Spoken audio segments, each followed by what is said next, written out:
ইফতার করার পরে শান্তি ভোগ করেন, শান্তি উপভোগ করেন।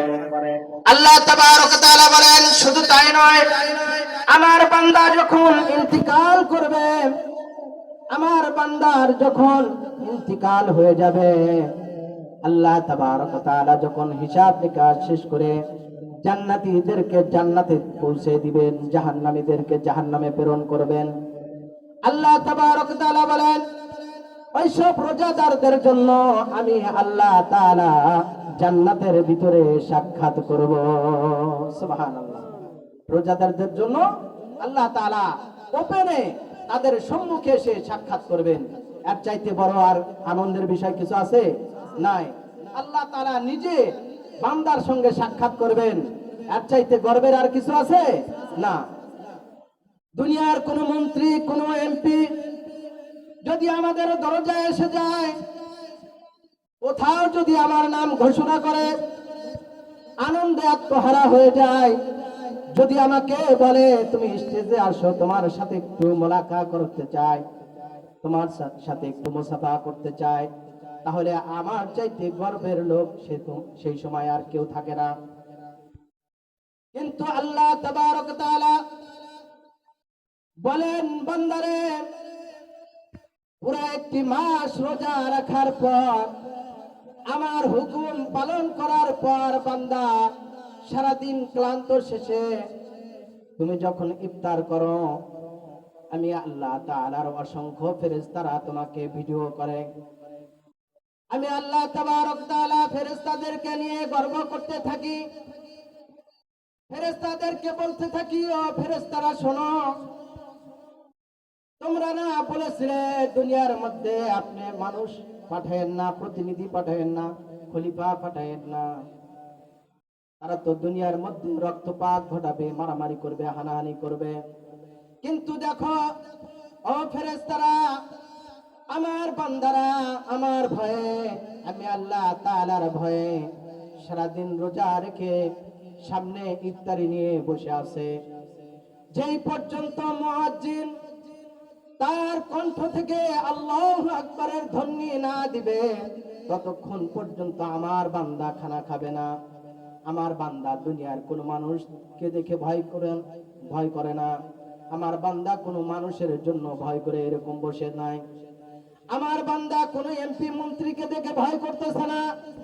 আমার বান্দা একমাত্র আমার রাজি খুশির জন্য ইফতারি সম্মুখে থাকার পর তারপরে মুখে দিচ্ছে না। আমি আল্লাহ তাআলাকে রাজি আর খুশি করার জন্য বান্দা সারাদিন ক্লান্ত শেষে ইফতারি সম্মুখে নিয়ে আজানের অপেক্ষায় বসে আছে। সুবহানাল্লাহ। ও ফেরেশতারা শোনো, তোমরা সাক্ষী থাকো, কিয়ামতের ময়দানে মুসিবতের দিনে আমি আল্লাহ তাআলা বান্দাকে maaf করে আমার জান্নাতে পৌঁছে দিব। সুবহানাল্লাহ। তাহলে সেই জান্নাত, দুনিয়ার মধ্যে আমরা নাম শুনতেছি কিন্তু জান্নাত তো আমরা দেখি নাই। দেখছি কি? জান্নাত দেখি নাই। অনুভব করা যায়। হাদিসের ভিতরে আসছে জান্নাতের বিবরণ। আল্লাহ তাবারক ওয়া তাআলা পবিত্র কালামের ভিতরে জান্নাতের বিবরণ দিয়েছেন। আমরা শুনেছি জান্নাতের ভিতরে কত নিয়ামত থাকবে, কিন্তু জান্নাত আমরা দেখি নাই। যেরকম আমরা মক্কা যদি আমরা না যাই, খানায় কাবায় যদি আমরা তওয়াফ করতে না যাই, ওই আনন্দ আর ওই শান্তি আমরা এখান থেকে পাবো না। যারা আল্লাহর রাসূলের রওজা মুবারক জিয়ারত করেছে তারাই জানে কি শান্তি, দিলের ভিতরে কি প্রশান্তি আসে। অনুরূপ বান্দা জান্নাতের কথা শ্রবণ করেছে কিন্তু জান্নাত দেখে নাই। দুনিয়ার মধ্যে বান্দা যদি আল্লাহ তাআলাকে আল্লাহ বলে মেনে নেওয়ার পর আল্লাহ তাআলার গোলামি করে, আল্লাহ তাবারক ওয়া তাআলা বলেন, ওই জান্নাত নামক নিয়ামত বান্দার জন্য আমি বাজেট করে রেখে দিয়েছি। সুবহানাল্লাহ। জান্নাতে যাওয়ার জন্য আমাদের আশা নাই? আশা আছে। আমরা তো অহরহ গুনাহের কাজ করি। সাহাবায়ে কেরাম তো নিষ্পাপ জান্নাতি সার্টিফিকেট দুনিয়ার মধ্যে পেয়ে গেছে, তারপরেও তারা জান্নাতের জন্য আল্লাহর তাআলার কাছে প্রার্থনা করেছে, জাহান্নাম থেকে বাঁচার জন্য প্রার্থনা করেছে। আল্লাহর নবীর সাহাবায়ে কিরামের মধ্যে আল্লাহ তাআলা 10 জন সাহাবীকে দুনিয়ার মধ্যে জান্নাতের সার্টিফিকেট প্রদান করেছিলেন। তার মধ্যে একজন হচ্ছে হযরত আবু বকর সিদ্দিক রাদিয়াল্লাহু তাআলা আনহু, আরেকজন হচ্ছে হযরত ওমর ফারুক রাদিয়াল্লাহু তাআলা আনহু, ওসমান রাদিয়াল্লাহু তাআলা আনহু, আলী রাদিয়াল্লাহু তাআলা আনহু। এরকম ভাবে 10 জন সাহাবী দুনিয়ার মধ্যে জান্নাতের সার্টিফিকেট পেয়ে গেছিলেন। তারপরেও তারা জাহান্নামের ভয় পেয়েছে। একদিন হযরত ওমর রাদিয়াল্লাহু তাআলা আনহু সেই জাহান্নামের ভয়ে হযরত হুযায়ফা রাদিয়াল্লাহু তাআলা আনহুকে ডাক দিয়ে বলতেছেন, হুযায়ফা, ওগো আল্লাহর নবীর সাহাবী হুযায়ফা, শুনেন, আপনার কাছে আমার একটা দরখাস্ত, আপনার কাছে আমার একটা প্রশ্ন, আপনার কাছে একটা আবেদন। বলল যে কি আবেদন? হুযায়ফা রাদিয়াল্লাহু তাআলা আনহু বললেন, ওগো ওমর, কি আবেদন আছে তোমার?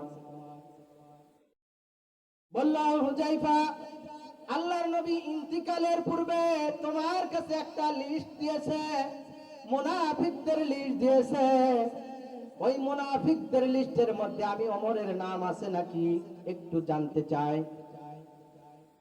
হুযায়ফা রাদিয়াল্লাহু তাআলা আনহু ওমর রাদিয়াল্লাহু তাআলা আনহুকে ডাক দিয়ে বললেন, ওমর শোনো, আল্লাহর নবী যখন এই লিস্টটা আমার হাতের মধ্যে ধরিয়ে দিয়েছে, আমাকে বলেছে খবরদার এই লিস্টের ব্যাপারে কাউরে বলবা না, এই লিস্টের মধ্যে কার নাম আছে এই কথা তোমার বলা যাবে না। আমি আল্লাহর নবীর বিনা অনুমতিতে কেমনে আপনাকে এই লিস্টের কথা বলি?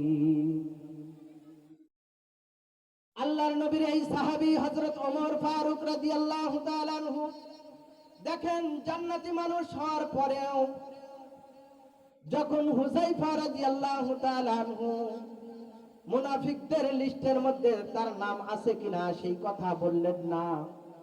ওমর রাদিয়াল্লাহু তাআলা আনহু বাসায় চলে গেলেন।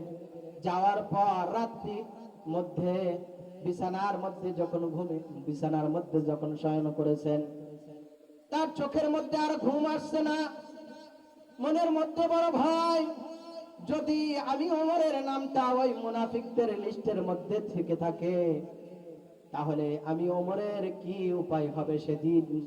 আল্লাহ তাআলার কাছে গিয়ে কেমনে আমি দাঁড়াবো? আমি যদি মুনাফিক হয়ে যাই, চিন্তায় তার রাত্রে ঘুম আসছে না। আবার পরের দিন হুযায়ফা রাদিয়াল্লাহু তাআলা আনহুর দরবারে চলে আসলেন। হুযায়ফা রাদিয়াল্লাহু তাআলা আনহুকে বললেন, ওমর রাদিয়াল্লাহু তাআলা আনহু ডাক দিয়ে বললেন, ও ভাই হুযায়ফা, শোনো, আল্লাহর নবী যে মুনাফিকদের লিস্ট তোমার কাছে দিয়েছে, আমি জানি তুমি তো মুনাফিকদের জানাজা করবা না, তুমি তো মুনাফিকদের জানাজা করো না। বলো তো, আমি ওমর যদি মারা যাই, তাহলে তুমি কি আমার জানাজাটা করবা? একটু কৌশল করলেন ওমর, একটু কৌশল করে জানার চেষ্টা করলেন। হুযায়ফা রাদিয়াল্লাহু তাআলা আনহু ডাক দিয়ে বলেন, ওমর রে, কেন আপনার জানাজা করব না? আপনার জানাজা করব না তা কার জানাজা করব? আপনি কেন এত চিন্তিত? আপনি মৃত্যু বরণ করার পর আমি হুযায়ফা কেন আপনার জানাজা করব না? ওমর রাদিয়াল্লাহু তাআলা আনহু বুঝতে পারলেন যে মুনাফিকদের লিস্টের মধ্যে আমার নাম নাই, কারণ হুযায়ফা রাদিয়াল্লাহু তাআলা আনহু মুনাফিকদের জানাজা করবেন না, জানাজা করেন না। তাহলে আমি ওমরের যেহেতু জানাজা করতে চাইলেন, তাহলে মুনাফিকদের লিস্টের মধ্যে আমার নাম নাই। ওই ওমর একদিন চিৎকার করতেছেন আর বলতেছেন, আল্লাহর নবীর সাহাবী হযরত আবু হুরায়রা রাদিয়াল্লাহু তাআলা আনহুকে ডাক দিয়ে বলতেছেন, ও আবু হুরায়রা,